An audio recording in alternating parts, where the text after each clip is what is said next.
Hello દોસ્તો, નમસ્તે. આજના વિડીયોમાં તમારું સ્વાગત છે. આજે આપણો ડે 14 છે, એટલે કે આ 14મો દિવસ આપણો આ વિડીયોનો થઈ રહ્યો છે. અને તમે મને લાગે છે બધા કન્ટિન્યુ હશો જ આપણા વિડીયોમાં. લાઇક શેર સબસ્ક્રાઈબ કરવાનું ભૂલતા નહીં. તો ચાલો વિડીયોની સ્ટાર્ટિંગ કરીએ છીએ. તો જુઓ મિત્રો, આપણે પાછળ કોઈ પણ ગળું રાખી શકીએ છીએ. હું તે અત્યારે તમને ડ્રો કરીને બતાવું. આપણે અત્યારે પાછળનું ગળું બનાવવાના છે.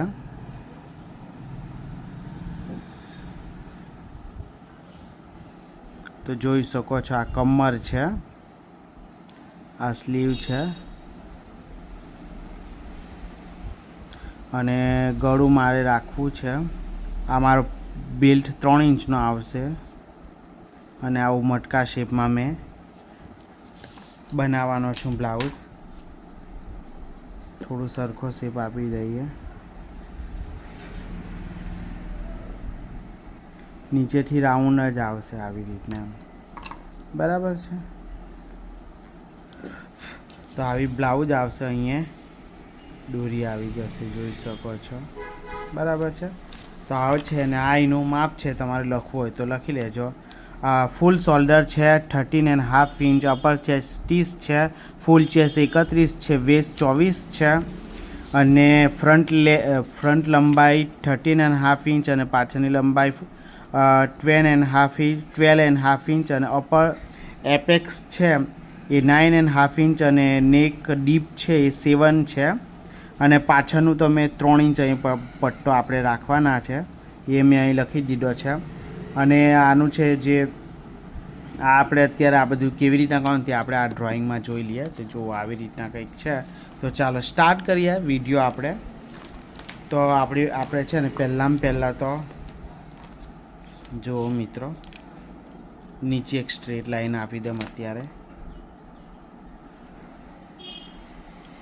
જો સ્ટ્રેટ લાઈન આપીને થઈ ગયું છે. અત્યારે આગળ પાછળ જશે. આને નહીં આપે તો વાંધો નહીં, અહીંયા આપી દેવાનું. અહીંયા પણ સ્ટ્રેટ લાઈન આપીને ડાયરેક્ટ હું ચોકથી જ આજે ડ્રોઈંગ કરવાનું છે. તો આપણો છે ને મિત્રો શોલ્ડર છે 13.5 ઇંચનો શોલ્ડર છે. તો જોઈ લઈએ આપણું 13.5 કેટલું આવે છે. જો 13.5 અહીંયા છે ને, તો આપણે 1 ઇંચ એડ કરવાનું છે. તો 1 ઇંચ એડ કરીને આપણું શોલ્ડર જુઓ કેટલું થાય છે. 7.25 થાય છે. તો અહીંયા 7.25 મૂકવાનું છે. 7.25 મૂકીને અને ડ્રો કરવાનું છે. ડ્રો કરીને એક સીધી લાઈન આપવાની છે. સીધી લાઈન કર્યા પછી અહીંયા ફિક્સ એક માપ છે આપણું 1 ઇંચ. તો આ 1 ઇંચ આપણું ફિક્સ માપ છે. તો 1 ઇંચ ફિક્સ માપ આપણું થઈ ગયું છે. આ ફિક્સ રાખવાનું છે. શોલ્ડર આપણો કોઈ પણ આવે એ રીતના મૂકવાનું. 1 ઇંચ એડ કરીને મૂકવાનું છે. ને અહીંયા 2.5 ઇંચ બી ફિક્સ જ માપ છે. હવે 2.5 ઇંચ અને 1 ઇંચ ડાઉન કર્યું એને સ્ટ્રેટ લાઈન આપણે આપી દેવાની છે, જોઈ શકો છો. તો આટલું માપ કરીને થઈ ગયું છે. હવે આપણે છે ને આ મુંડો કેવી રીતના ડ્રો કરવાનો તે આપણે ચેસ્ટ લાઈન બનાવવી પડશે કે કેટલું જશું આપણે. તો મિત્રો મારી પાસે એનું માપ છે 31/6. જો અહીં લખેલું છે 31/6 પ્લસ 0.25 એટલું કરવાનું છે. એટલે આપણો જવાબ મિત્રો હું તમને સિમ્પલ, તમે કરશો નહીં એટલે તમારે જે 31ની ચેસ છે તે પ્રમાણે તમારે કરવાનું. 31-32 લગીને આવશે. એ 5.5 આવે છે, તો આપણે 5.5નું મૂકી દીધું છે. તો એને 5.5 સ્ટ્રેટ લાઈન કરીને 31ની આપણી છે ને 31ની ચેસ છે, અને 24ની વેસ્ટ છે, બરાબર છે. તો જો આ પાછળનું છે. હવે આપણે છે ને કેટલું ઇંચનું કરવાનું છે. તો આપણી છે ને મિત્રો આપણી જે શું કહેવાય ચેસ્ટ છે ને 31 ઇંચની છે. તો જુઓ મેજર પણ ફાટી ગયેલી છે આટલેથી, પણ એનું કંઈ પ્રોબ્લેમ નહીં, આપણે બદલવાના છે. તો 31ની છે એના 4 ભાગ કરી દેવાના છે. તમે મેજરથી પણ કરો અને કેલ્ક્યુલેશન હોય ને તેનાથી પણ તમે કરી શકો છો, જોઈ શકો છો. આમાં આપણે કોઈ લૂઝિંગ બી નહીં છોડવાનું. 7.5 આવ્યું ને તો 7.5 આપણે એક્ઝેક્ટ જ મૂકવાનું છે. અને એક્સ્ટ્રા દબાણ તમે 2 ઇંચ રાખો છો, 1.5 બી ચાલે, અને 1.5 ઇંચ પણ ચાલશે. તમારે જેટલું રાખવું હોય એટલું તમે આ ડિસ્ટન્સ રાખી શકો છો. અહીં તમને દેખાતું જ હશે. તો હવે આપણે છે ને વેસ્ટ એનું જોઈ લઈએ કે એની લેન્થ કેટલી છે એ જોઈ લઈએ. પછી આર્મ હોલનું ડ્રોઈંગ ને ગળું ડ્રોઈંગ કરીશું. આપણે લેન્થ જોઈ લઈએ પહેલાં. તો લેન્થ જોવા માટે તમારે છે ને અહીંયા 1 ઇંચ અને 2.5 ઇંચનું મિડલ કરવાનું છે. મિડલ કરીને તમારે આ રીતના મિડલ લઈ લેવાનું છે. અને હવે આપણે જોઈ લેવાનું છે કે આપણી લંબાઈ 12.5 ઇંચ છે મિત્રો.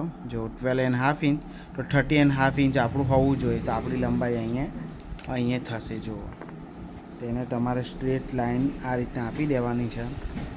હવે શું કરવાનું છે કે આપણી કમર કેટલી છે, કે મારી કમર 24 છે. તો 24ના બી તમારે મેજરથી સિમ્પલ રીતના આ રીતના કરવાનું છે. જુઓ, બહુ ઇઝી થઈ જશે. આમાં તમારે બહુ ગભરાવા જેવું ઓછું માપ હોય ને તો મેજર નાનીમાં થઈ જાય. જુઓ 6 આવ્યું તો 6 આપણે મૂકી દેવાનું છે. જે આવે ને એ મૂકી દેવાનું છે. જો આ મૂકી દીધું. હવે 1.5 ઇંચ એક્સ્ટ્રા આપણે દબાણ રાખવાનું છે. તો હવે એ કેવી રીતના કરવાનું છે કે આ ફર્સ્ટ લાઇન અને આ ફર્સ્ટ લાઇનને જોડી દેવાનું છે. તો આ રીતના તમે જોડી શકો છો. અને આ લાઇનને પણ આ છે ને આપણું એક્સ્ટ્રા દબાણ છે, જે આપણે બધી નથી સિલાઈ મારતા એ આ સિલાઈ મારીશું, પછી પાછી સિલાઈ મારીશું, પાછી સિલાઈ, એવી રીતના સિલાઈ માટે એક્સ્ટ્રા રવા દીધું છે. બરાબર છે. હવે શું કરવાનું છે મિત્રો, આટલી ગાડી તમારે ધ્યાન આપવાનું છે કે આટલે છે 0.25 એટલે કે 2 દોરા એ આપણે એક્સ્ટ્રા અહીં ગાડી એડ કરવાના છે. તો ચાલો એડ કરી દઈએ. બરાબર છે. આ એડ કરી દીધું આટલેથી.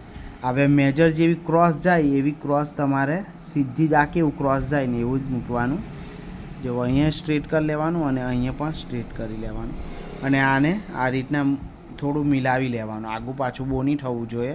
એટલે આ 20 એટલે કે 2 દોરા અહીં ગાડી તમારે એક્સ્ટ્રા કરવાના. એટલે અહીંયા ઓટોમેટિક થોડું વધારે થશે. હવે શું કરવાનું છે, હવે આપણે કેટલું શોલ્ડર તો આપણું કેવું કે આવું મોટું ગળું છે એમ, ને આપણે આ પેક ગળાનું છે. તો એમાં કેટલું કટિંગ કરવાનું રહેશે, આપણે આ કેટલું ઉતારવાનું રહેશે. તો મેં લખ્યું છે આમાં છે ને મિત્રો, આપણે 3.5 ઇંચ આપણે કેટલું હતું 14.5નું શોલ્ડર હતું ને તેમાંથી આપણે આટલું ઓછું કરવાનું છે. તો કેટલું 3.5 છે ને, આ રહ્યું 3.5 મારું અહીંયા લખેલું છે. તો 3.5નું અડધું મૂકવાનું છે. જો 1.5 ઇંચ આવ્યું ને તો 1.5 ઇંચ સુધી તમે મૂકી શકો. એ બી જોવાનું આવે અંદર, તે જુઓ. પછી કેટલું વધ્યું તો જુઓ, મારું 5.5 ને 1 દોરો વધ્યું છે. તો અહીંયા પણ 5.5 ને 1 દોરો રાખવાનો છે. બરાબર છે. હવે શું કરવાનું છે કે અહીંયા આ માઇનસ કરેલો શોલ્ડર અને આ સેમ ટુ સેમ લાઈન હોવી જોઈએ. એટલે કે જો હવે કેટલું અહીંથી જુઓ, મેં 1.75 કાઢી નાખ્યું. એટલે મારી પાસે જે પછી વધ્યું તો વધ્યું મારી પાસે 5.5 ને 1 દોરો. તો અહીંયા પણ સેમ જ લેવાનું છે, 5.5 ને 1 દોરો.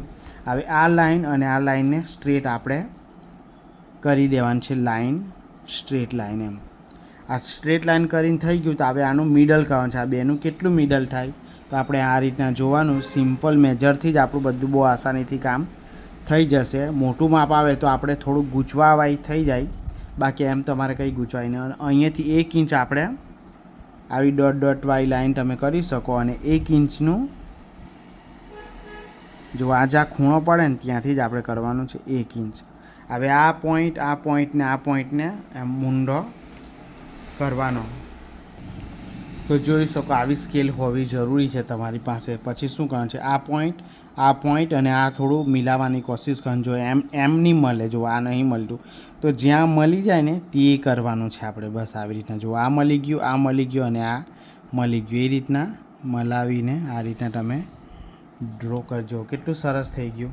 હવે તમારે શું કરવાનું છે કે આ કેવું સ્ટ્રેટ છે તો સ્ટ્રેટ નહીં હોવું જોઈએ. આ કેવું ક્રોસ છે નહીં તો આપણી પટ્ટી બી એ પ્રમાણે જ મૂકવાની. આ રીતના આ માર્કિંગ પ્રમાણે. અને જે એક્સ્ટ્રા આયરું હોય ને તો આયરું આ નીકળી જશે આપણું. આ બી ફાલતું છે. તો જોઈ શકો આટલું ડ્રોઈંગ થઈ ગયું છે. હવે આપણે શું કરવાનું છે મિત્રો કે આપણે અહીંયાથી પટ્ટો આપણો જ રાખવાના હતા 3 ઇંચનો. જુઓ અહીંયા મેં ઓલરેડી નોંધેલું જ હતું કે 3નો પટ્ટો આયરો રાખવાના છે. જુઓ તો એ 3નો પટ્ટો રાખવાનો છે એટલે 1 ઇંચ એડ કરવાનું, એટલે 4 કરી દેવાનું છે. કેમ કે અહીંયા અડધું દબાય ને અહીંયા પણ દબાય, એટલે આપણું 4નું થવું જોઈએ. તો જો આ રીતના મેં કર્યું અને આ રીતના મેં સ્ટ્રેટ લાઈન આપી દીધી. હવે આપણે કેટલું હજુ આ શોલ્ડર છે ને 2.5 રાખવાના છે. તો આપણો શોલ્ડર 2.5 છે ને, જુઓ અહીંયાથી તો અહીંયા શું કરવાનું છે 2.5 છે ને તો 1 ઇંચ વધારવાનું, અહીંયા પણ દબાશે અને આ બાજુ ગળામાં બી દબાવવાનું છે. એટલે આપણે 1 ઇંચ આખું વધારી દેવાનું છે. તો 3.5 કર્યું તો 1/2 ઇંચ નીચે રાખવાનું છે અને અહીંયાથી આપણે 1/2 ઇંચ બીજું નીચેથી. જો આ તો મેં માર્કિંગ કરવા માટે કરેલું છે.